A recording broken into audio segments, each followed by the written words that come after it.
You are now tuned in to DM3 Entertainment. So let's talk about it. Hey, don't forget to hit that like and that subscribe.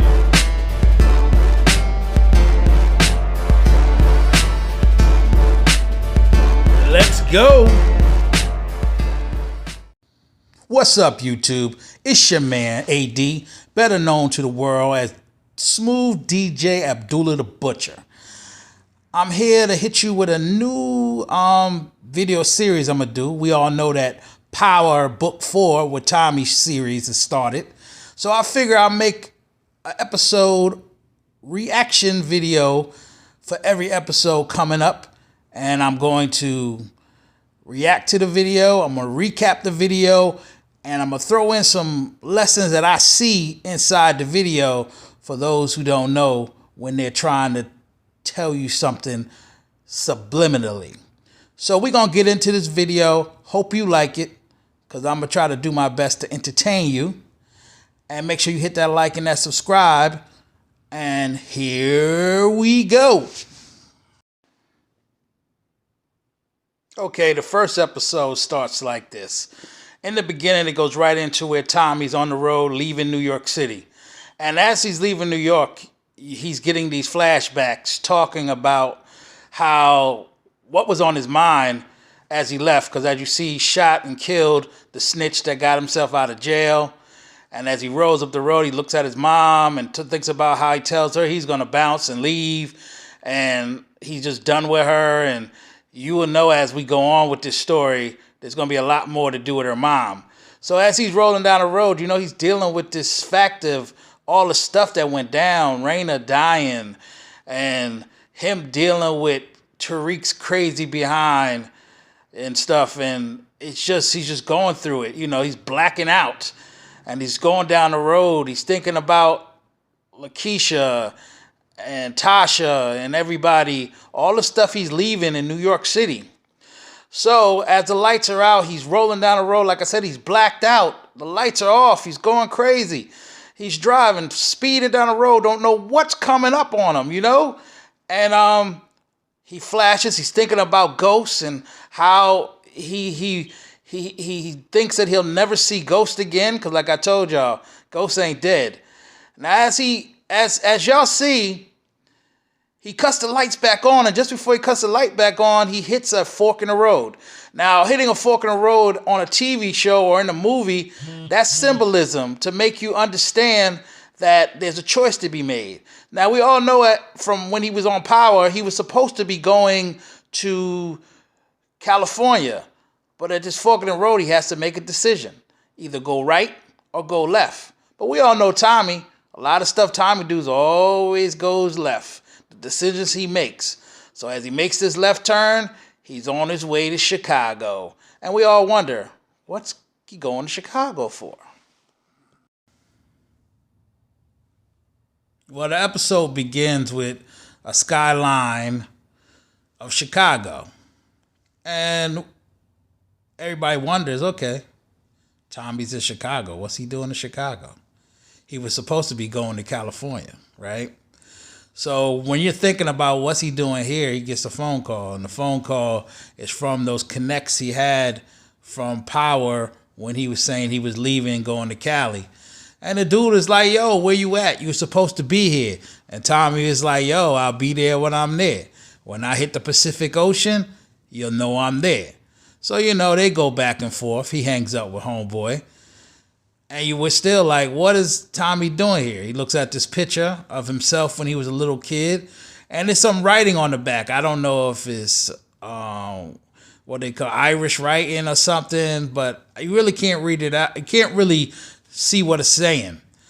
But while he's doing all that, there's this Spanish kid comes up to his car, bangs on the hood, and tells Tommy that he's got to pay a ticket because this is private parking.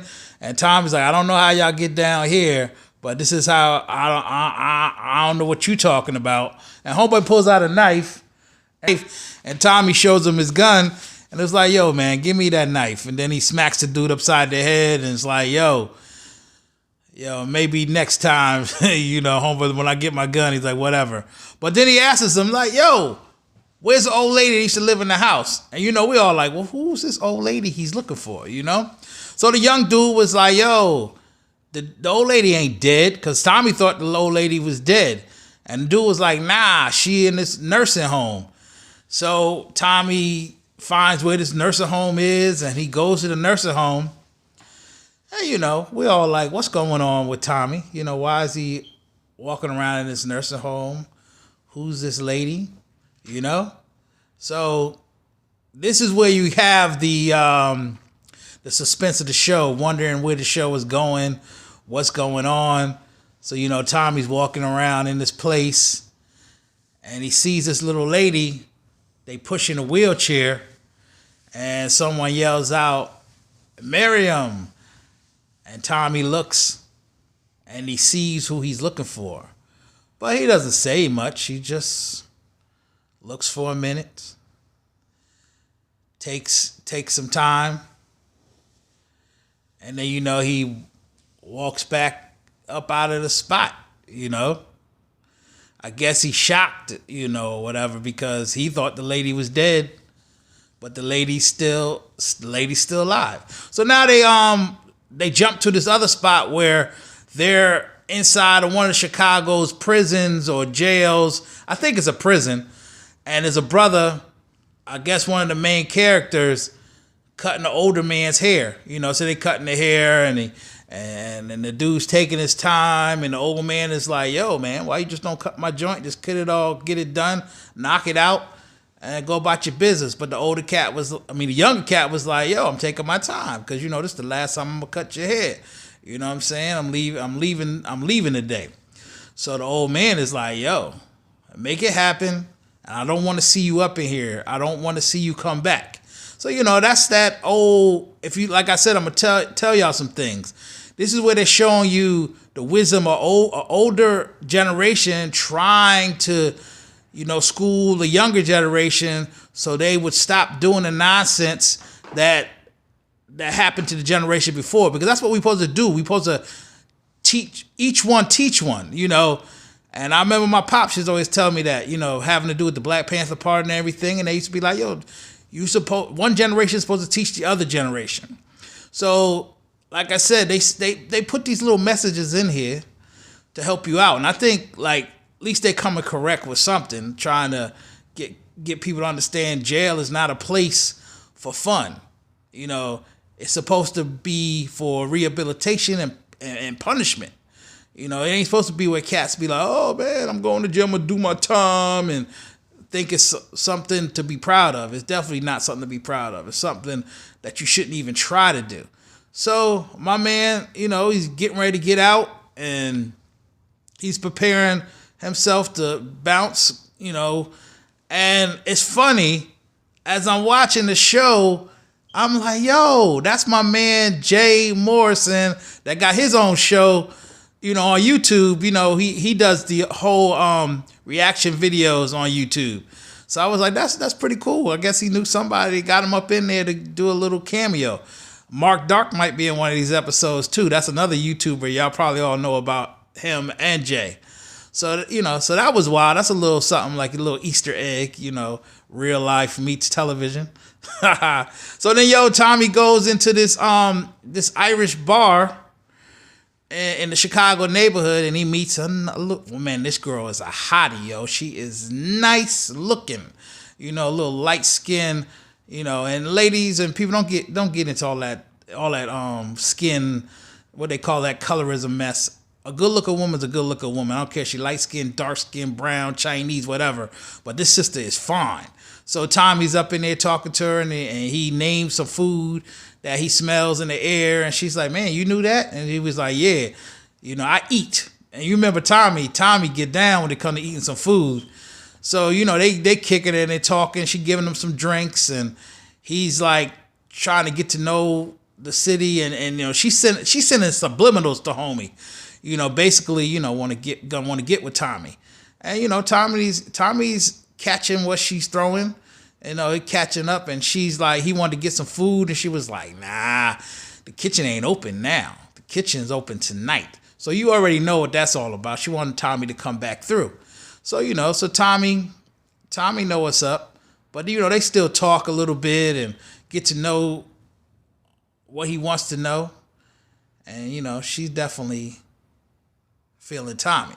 So that's what's going on with that.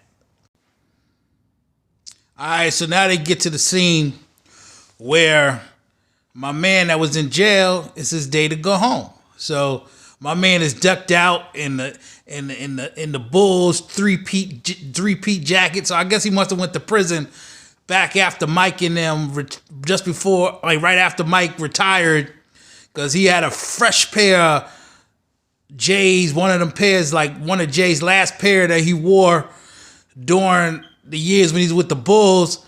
And the guard is like, I guess they got a good rapport. They was cool, so he gave him a little gift, gave him little barber tools, because my man is a barber. And then my man was trying to get the kicks from my man talking about StockX. You get a good grip for them Jordans. And my man was like, yo, I could get more for him. But he was looking out. So he was like, yo, you could keep them.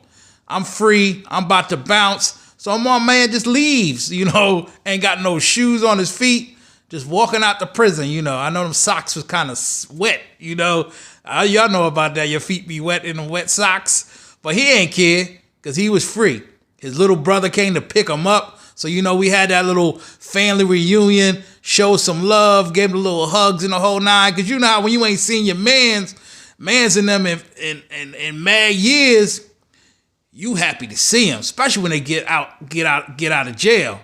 And I remember them days. I used to go pick my homeboys up, and they be coming home, and you just glad, and everybody's ready to party.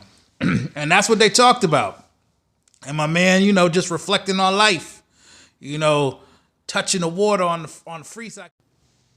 All right, we get back to where Tommy's outside the club, and some of the new characters confront Tommy, not knowing who Tommy is. And these guys are like, do you know who we are? And Tommy, he don't care. Tommy's a wild boy. So two of them get out the car and they like, yo, we told you to move your car. And Tommy is like, yo, y'all want it? Let's get it. So an older character, turns down his window and it's like, yo, excuse me, sir, could you please move your vehicle? We have some business to attend to. And Tommy was like, that's all you had to do. You had to ask. All you do is ask nice and we'd be straight. But one of the funny parts was there was one of the cats called Tommy Boston. I guess because he's a white boy, he figured he was from Boston, and he said that Larry Bird sucked and Tom Brady sucked, thinking that was an insult to Tommy, not knowing Tommy's from New York, a New York guy, just because you're Irish don't mean you're from Boston, So, they work it out. The two of the dudes go inside to handle their business because the older fella was like, y'all got business to handle, and I'll deal with this guy here while you guys take care of your business.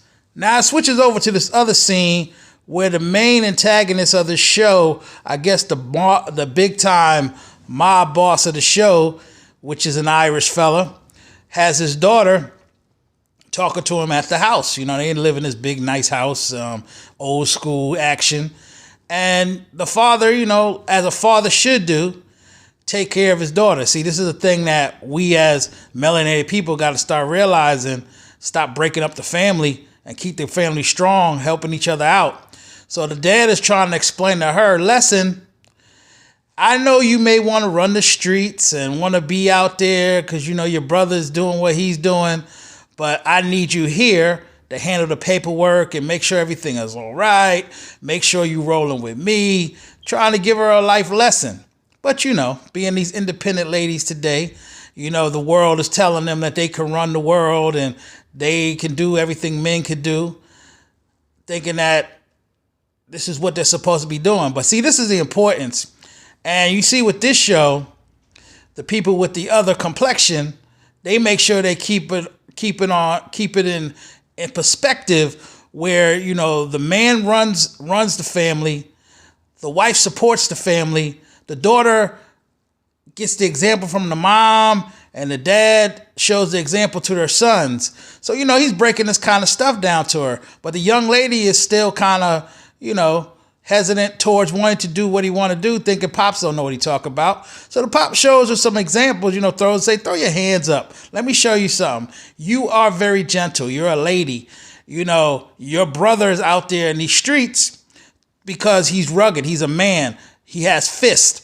And when I need him to do things out there that may take a little more masculine energy, then that's what I need him to do. What I need you to do, being the brains, to be in here in the home, one, being surrounded by the male family members to make sure you're straight and you making sure we straight. So don't get excited and don't, get out of pocket and just play your position. And the family will be rolling very well. Now it gets back to here where Tommy's at with the guy, they're talking and he's like, yo, I didn't get your name. I didn't catch your name. Tommy's like, I didn't throw it. So, they going back and forth and he's telling homeboy, how long you going to be here?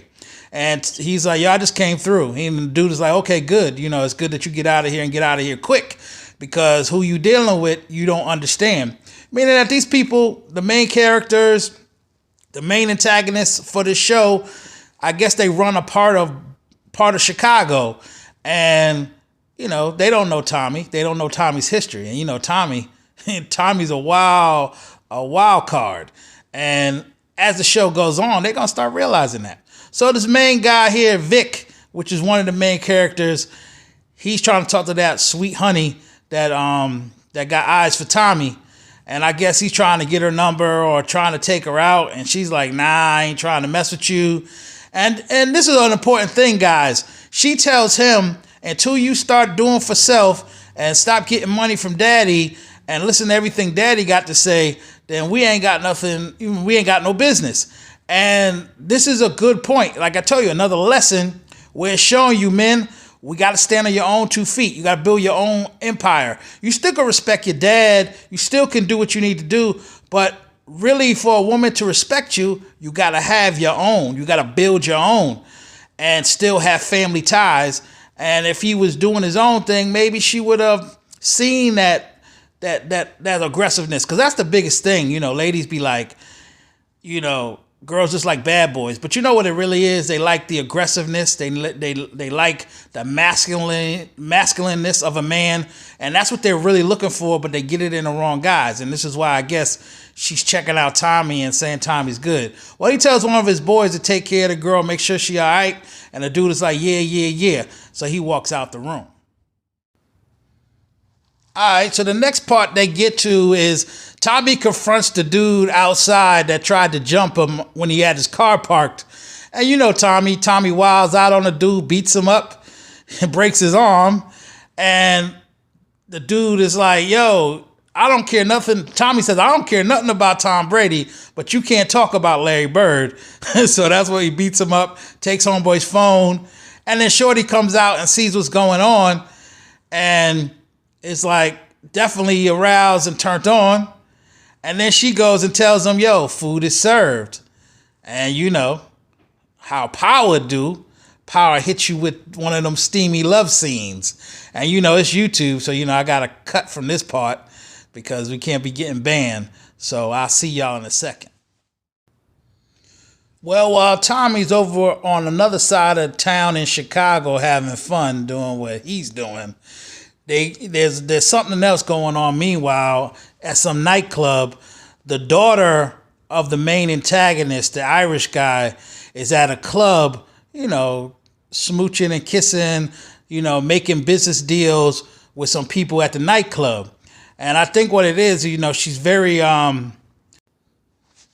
ambition. She has much ambition, trying to do big things, I guess trying to make the family better. So she's up in the club and she sees this girl across the room and she goes up to her. So I'm thinking at first, it's just like some girl on girl action trying to, get that thing going.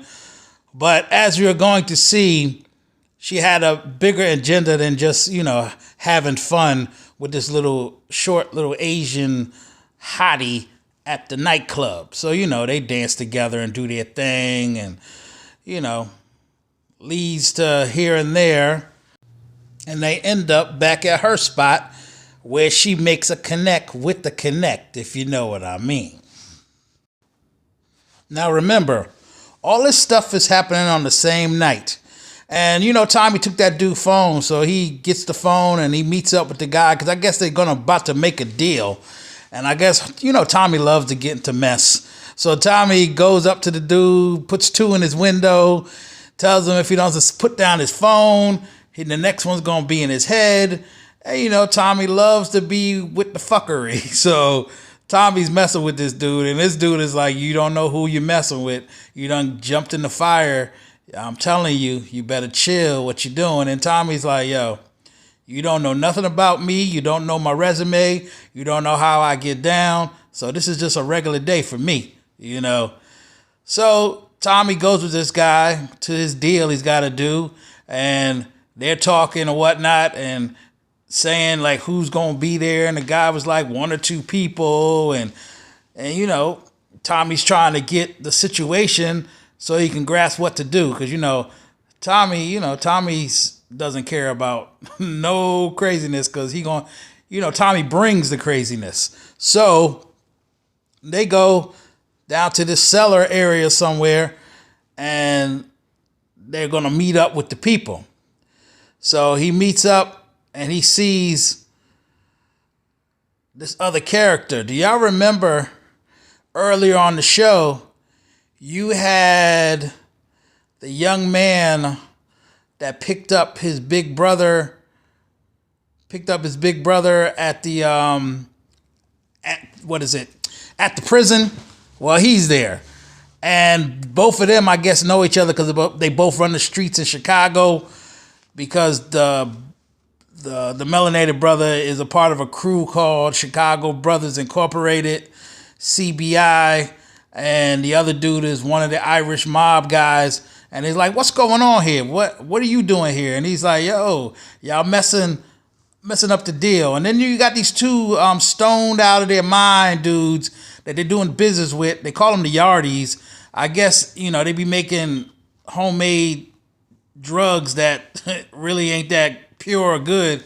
So they both, got the itch and don't know what to do. And this is like their first time ever doing a deal. And Tommy's like, yo, it's y'all first time. And they're just antsy, jumping around, wonder what's going on. But, Tommy keeps it cool. Tommy's been here before. This ain't his first rodeo, So, he's talking back and forth, trying to get everything under control. And the dude is like, yo, man, I put my money into it. And the Irish dude is like, yo, you did what you did. You put your money into it. But I put my mine. And Tommy's still messing with the two dudes that's cranked out their minds, messing with them, getting them real uneasy, wondering what's going on with them two. Asked them, did they even test their product? And they was like, test the product. They have no idea what's supposed to go in the product and whatnot. And then it goes crazy. Homeboy starts shooting and whatnot. And Tommy and them Tommy jumps behind something, pulls out both of his joints because he took one gun from the other guy. So he's got two. He got his own gun. He got the other dude's gun. So Tommy nice with the pistols. So the other guy, the black dude, he jams his gun. And that's the thing, y'all. When you purchase a pistol, you better get a good pistol. Don't get just because it's cheap. You're going to need it one day and it's going to jam on you and you're going to be in trouble. So go out there and get that good stuff. Get you a SIG, get you a Glock, HK, so you handle your business. But Tommy, having precision with them things. Put like 3-4 and one dude, got him out of there. Told the other dude, you got to know your numbers. You got to know what's inside your clip. And put 2 more in them and let them go and run off. So I guess so he can go tell the people what happened to him so they can know about Tommy in these streets. So Tommy get that rep in Chicago just like he got the rep in New York, the crazy white boy. That's Tommy. So they get the drugs. So they kill one dude, the other dude runs off. So now they got the money and they got the drugs right there, and they in a stalemate. But Tommy gives homeboy the gun back. But Tommy's always got plans. He's always known what he needs to do. So he's a he's moves ahead. I guess that's what it is when you roll with St. Patrick. Ghost knowing how to do things and make things happen. It rubbed off on Tommy. So that's why this time Tommy is definitely not as hot headed as he was before. He's still Tommy, but you can see that Ghost rubbed off on him somewhat.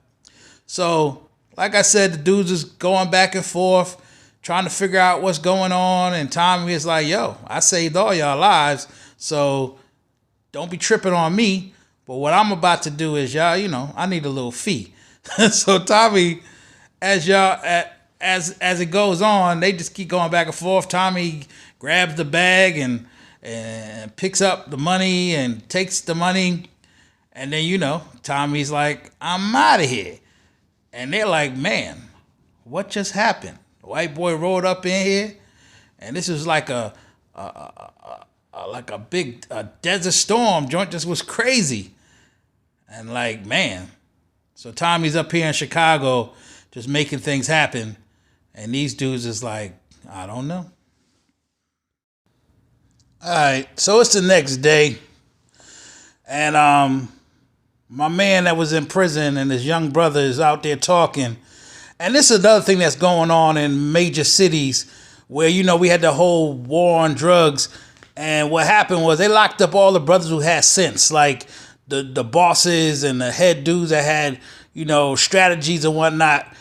They were the ones who kept the streets, peaceful. But now with all the young boys that's out today, they don't got no honor. They don't have no code. So it's just crazy out here. Y'all know, like Chicago, bodies just be dropping because it's no structure. And that's like some of the things them two was talking about. Like I said, more messages in the show. Pay attention, pick up things. So then the older brother's like, so what happened with the deal? And he's like, yo, this crazy white boy came, like Casper, and just was wilding. He saved us. Well, he said, his brother was like, oh, the white boy that saved you. And he said, nah, my gun jammed. He was like, when your gun jammed, the white boy saved you. So he was like, is he down with the Irish dude or what? And they was like, nah, I don't think he's down with the Irish dude. I think he's like some new player and whatnot. So the older brother that just got out of prison was like, yo, so let's go find this Casper. Let's see who this dude is. So that's how that goes. And then, it gets back to the part where the sister and brother are talking, the Irish family, the Irish mob that's, the main antagonist on the show, they start talking. And that's like I said before, the daughter has a lot of, she's like trying to make moves and stuff. That's why with her scene when she went to the club, she was trying to make business deals, having to do with the Russian with the vodka, having to do with the little Asian girl with the drugs. And she telling her brother, why you messing with them yardies? They don't got no good product. And you messing with them, you going to make it hot on us because, the feds is already checking us out. So, you got to move smarter in these streets. And that's the thing, ladies are women are definitely smart. They do have that integrity and they do have that move to make moves. But you still got to know your role. And that's what her father was trying to tell her. The lady, a woman, even a smart woman, knows to be behind a strong man and let the man deal with all the dirty stuff. And you make those strategies and the moves on the inside. That's why in chess, the queen is powerful, but she's still not above the king, So just had to say that. So now they move on where Tommy's going through his phone, doing his research on everybody that's in the game in Chicago. He checks on the Irish family, seeing who the dad is. He sees my man, the guy out of prison, did 15 years in prison. Then the Italian, what is it? The guys from LA is calling him, and Tommy's too busy doing what he's doing, and he just ignores homeboy and just leaves it alone. So he drives off and he goes back to the nursing home. So Tommy's up in the nursing home, walking around, checking things out.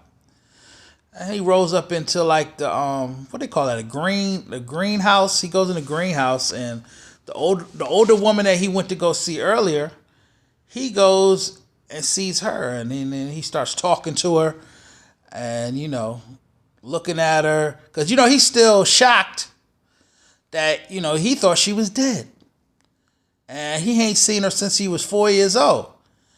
And, come to find out, one of the twists in the story or twist in the show is that this is his grandma. So I guess Tommy's mom is originally from Chicago. And you remember how she was a stripper and everything. I guess she left Chicago and moved on to New York. And, Tommy was born in New York with his dad and whatnot.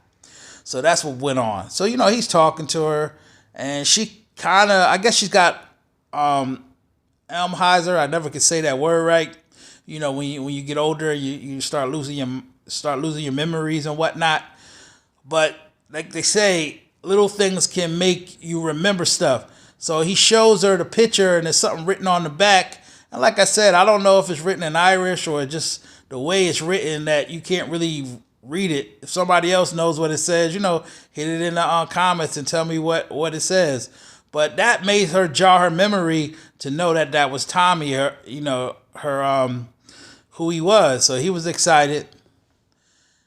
And he just, still quiet, checking her out, leaves out the room. Now, there's somebody looking through the window watching Tommy. And we're like, who is this person watching Tommy? I thought it was one of the nurses. But come to find out, this person rolls up on Tommy. Now, Tommy always got the strap on. Always got his piece with him. So this dude taps on the shoulder, grabs him, and Tommy puts the gun to his neck. And he's like, yo, what are you doing? The dude is like, yo, who are you? Nobody ever comes to visit her. I come to visit her. And he was like, and Tommy's like, who are you? He said, I'm a grandson. And Tommy's like, what you talking about? I'm her grandson. So they come to find out they both of them is the grandma. So Shorty was the grandma the whole time. So now we know why Tommy came to New York. I mean, not New York, came to Chicago to stop and see his grandmother. So to make sure homeboy was really related, Tommy was like, what you know about this writing on the back? And I guess homeboy had it written or tatted on his arm. And come to find out, they're brothers, His moms had my man, had the melanated brother when she was living in Chicago. I guess gave him to the dad because he said his dad raised him. And his dad told him that his mom's was dead. And that's when she bounced and went to New York, and I guess that's when she had Tommy.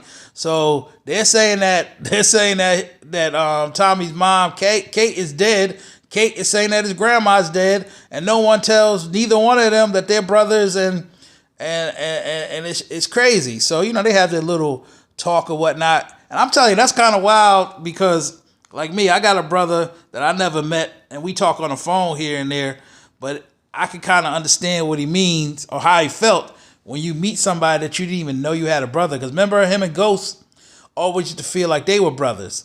Because, Ghost was, I think Ghost has a brother too, they say. But we ain't seen him yet. But this is cool. We might get that little dynamic as the show goes on. It'll be another, brother, Ghost type. Not he won't be Ghost, but it'll give you that little Ghost vibe. He's going to be helping Tommy out, understand Chicago and stuff like that. So the dude gives Tommy the phone number, and they're gonna catch up later in the show. So that's the end of that scene. So after they leave Tommy and his brother, they get to the two other brothers. My man from prison and the younger brother. And the younger brother, looked out for him. He used to have a barbershop because my man was a barber, I guess, before he went in prison. He was a barber in prison. And the brother bought the barbershop that he used to work at and basically gave it to his brother, So that's a good look right there to keep him going. And we all know the barbershop is a cornerstone of the black community, and as I say, the melanated community. So that's definitely another good look.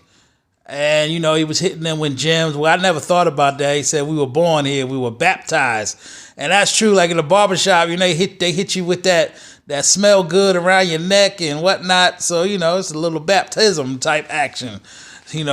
Like you say, that's like, black culture, the barbershop, So he tells them we got to do things more cleaner. We got to be about our business. we can't be dropping bodies and being sloppy out here no more. We got to keep things tight. And, I guess this is going to be a main character in the show as we go on. And I think he's a pretty good character. I think I'm very intrigued to see where he goes from here and how they build his character in the show, because I think it's definitely he's going to be a good thing for the show. So I'm like really excited as it keeps going, And the brother, you could tell he's going to be a little bit of the how you say the hot wire or the wild card when it comes to these two as brothers, So we'll see. It's going to be, kind of deep and kind of smooth how everything works out. And I can't wait for the next episode to see how things whirl. And so, my man from prison, I guess he's contemplating, just thinking. And then they pop up over to Tommy again.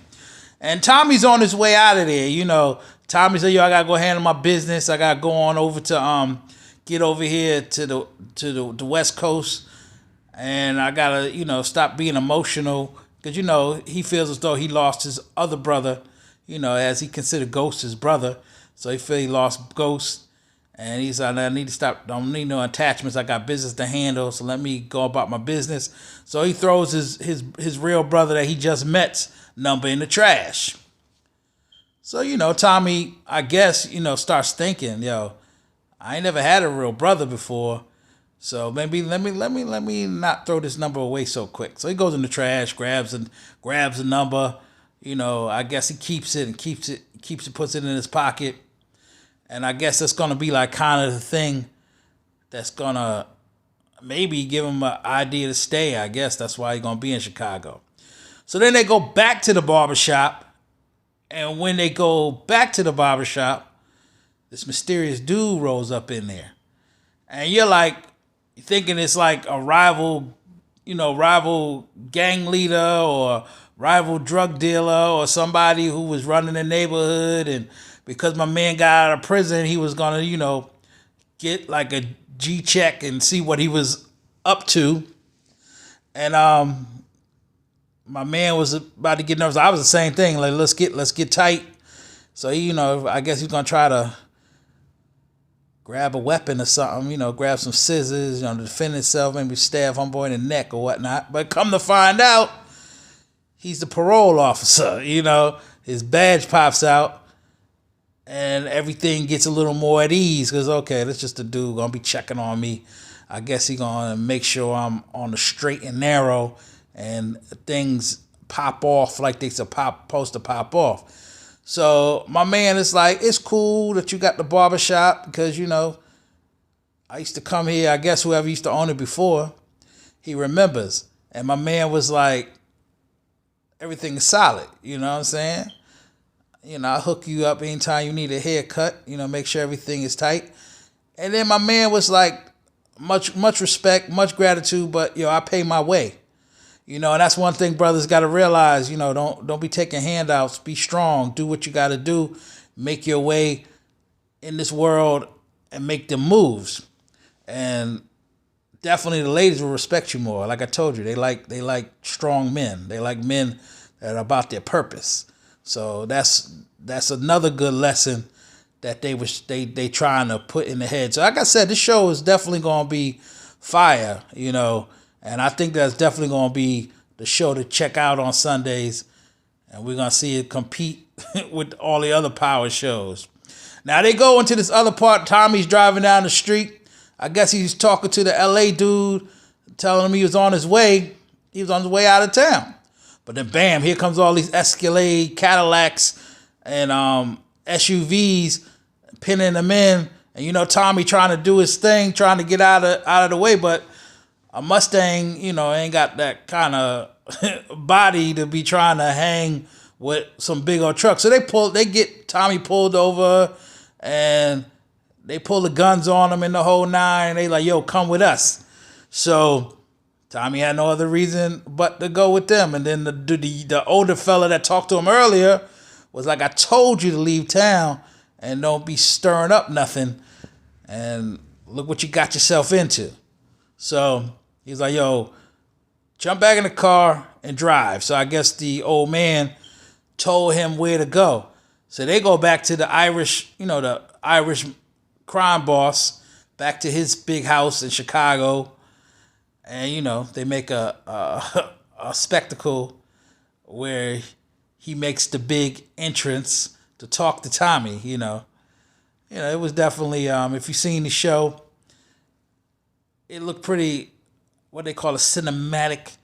Had the fire and it's cold outside. And you got the daughter looking from the balcony, checking everything out. And so Tommy, like Tommy do, he's relaxed and he's like, okay, they talking to me. Let's see what they gonna talk about. So so the old man that's Irish, messes with him somewhat and says, I see you out here starting fires, making trouble and whatnot. And you know what happened the last time there was a fire in Chicago? Named the lady something about letting her cow knock something over, and that's how the fire got started. And he was like, who was the first one to die when the fire happened? And Tommy was like, the cow, because you get the cow, knock it over, the cow gonna be the first one to die because the cow's inside the fire. So, he giving all these little similes and whatnot having to do with the history of Chicago. For y'all don't know the story of Chicago like that. That's one of them old stories I remember hearing when I was a kid. But Tommy's like telling him, well, I know you're not going to kill me, because if you was going to kill me, you would have been killed me. And I saved your son. So, and he still had the money. So I guess Tommy, throws the money down on the ground. And the dude is like, yo, you probably going to be trouble. And I'm telling you, I need you to get out of here. Get out of Chicago and get out of Chicago now. And I don't want to see your face. And if I see your face, there's going to be some trouble. So you will know how Tommy is. Tommy is like, if somebody tell him what to do or how to do it, Tommy do the opposite. Tommy never wants to take the easy way out of anything. Tommy always wants it rough. He always wants to tussle. And we all know Tommy's resume on those 6 seasons of Power and all the stuff he been through. So Tommy just like, hey, old man, do what you do, because I ain't phased whatsoever. And the old man is like, okay, you will see. So Tommy jumps in his car and he's on his way. He's riding out of town, but Tommy, he starts thinking, Chicago, this might be the town for me. So Tommy gets in his head, yo, I remember Ghost thought I couldn't run my own crew. I've always been working with Ghost all that time in New York, but I'm going to do things my way this time. And I'm going to handle my own crew. So he gets on the phone, tells homeboys in L.A., I ain't coming. Y'all do what y'all do. I'm staying right here in Chicago. I'm going to handle my business. And I'm going to start some shit here in Chicago. And that's just what Tommy did. Turned the car right back around and headed back into town. And I'll see y'all next week on the next episode. And keep rocking with me. If you got any comments or you got anything, leave some messages in the comments and I can answer the questions and we can dialogue. So, see y'all next week on the next episode of Force Power Book 4. Peace.